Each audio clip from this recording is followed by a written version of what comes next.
মানুষ অভিমান করে কেন জানেন? কারণ মানুষ চায় তার অভিমান ভাঙানোর জন্য কেউ একজন ব্যাকুল হয়ে থাকুক। প্রচন্ড অভিমানে সবকিছু থেকে সে নিজেকে গুটিয়ে রাখে, নিজেকে আড়াল করে রাখে।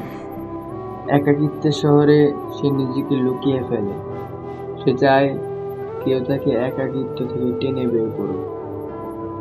এরকম মানুষগুলো সবসময় নিজের প্রিয় মানুষটার কাছে স্পেশাল হিসেবে থাকতেই পছন্দ করে। খেয়াল করলে দেখবেন, মানুষ যাকে বেশি ভালোবাসে তার প্রতি অভিমান করে।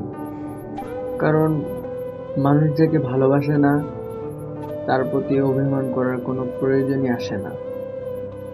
আর তাই একটা মানুষ যতই অভিমান করে বসে থাকুক না কেন, সে যার সাথে অভিমান করেছে সে মানুষটা ছাড়া অন্য কেউই তার অভিমান ভাঙাতে পারে না।